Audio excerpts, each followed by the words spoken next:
What's up, movie nerds and basketball geeks? Welcome back to Movie Ball. On today's episode, I'm going to be reviewing The Invisible Man.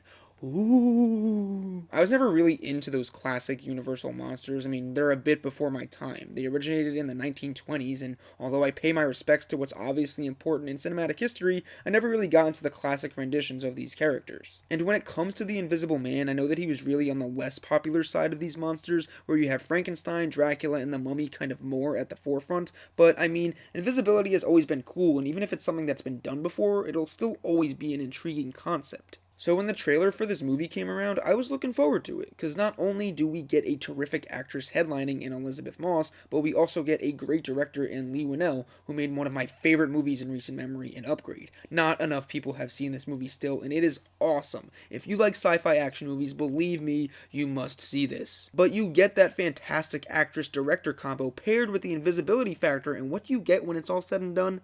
A near masterpiece. The Invisible Man is about a woman suffering from an abusive relationship, but after her boyfriend commits suicide, she thinks she's finally escaped. However, things take a turn for the worse when she suspects he still might be stalking her even though she can't see him. I loved this movie. It was an absolute delight from start to finish as it hooks you in immediately and never lets go. It is genuinely scary, beautifully shot, extremely exciting, and superbly acted. Elisabeth Moss is outstanding in this role and gives probably the best performance I've ever seen her give. She feels like a real person and not too written, by screenwriters developing a character for a horror movie. She's authentic. She's spooked and freaked out when she needs to be. She's normal and funny in the right moments, and she's smart, which you just don't get from a lot of hot blonde girls in horror movies. I swear, with her performance as well as Lupita Nyong'o in Us and Toni Collette in Hereditary, we're promised an amazing lead performance by an actress in a horror movie every single year now. The Invisible Man twists the kind of anti-hero from the original into a modern-day villain we can all recognize, and it's done so perfectly, because this is a villain that is real. It's not a demon, it's not a zombie or a ghost. Sure, he's invisible, but we have all heard of instances, at least, of some kind of abuse or assault, and that makes you buy into the aspect of the invisibility because the villain is so true to life. It's blended pretty seamlessly into the Me Too movement in that people don't always believe the victim's cries for help because there's no proof or evidence and they don't see anything in plain sight. He's invisible, so it's pretty perfect for that kind of metaphor, and what makes him more perfect is that even when you know she's being haunted by an invisible presence, you still think she might be kind of crazy or imagining things even when the proof is in the pudding. That's because of the writing and the flawless performance from Elisabeth Moss, as well as the masterful direction by Leigh Whannell.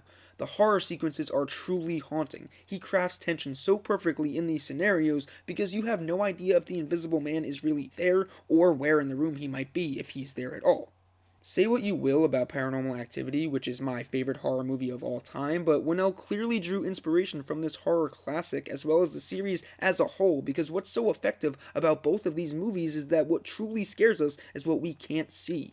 Paranormal Activity gives me goosebumps and shivers because you know something's in the house but you just don't know where, and the same can be said about the Invisible Man. He might as well be a demonic presence that you can't see because he's lurking around unseen in broad daylight.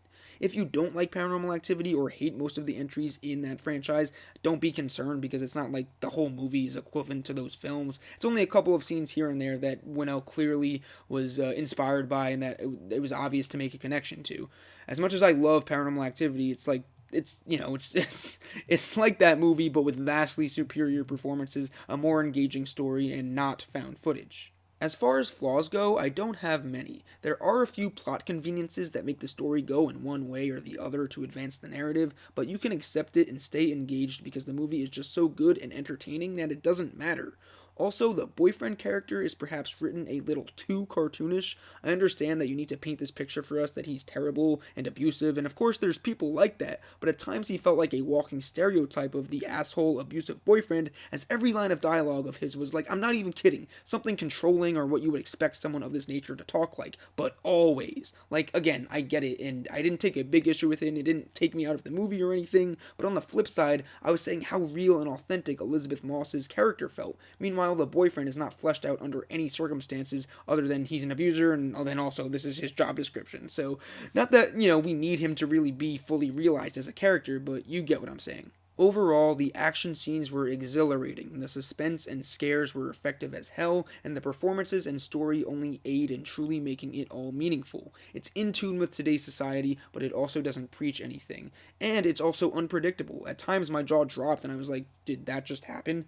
I'm excited to see it again because there's definitely a lot of rewatchability here, and I just can't wait to see what Leigh Whannell does next. I'm going to give The Invisible Man an A-.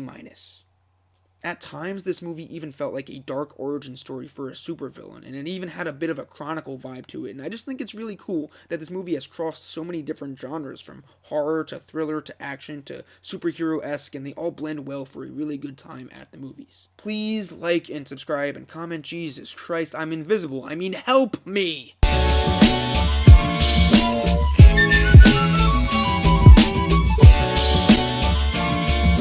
Did you guys think I was going to do the entire review like this, or just, start the intro like that or something to be funny and then I'd appear in the video? Nope, the whole video.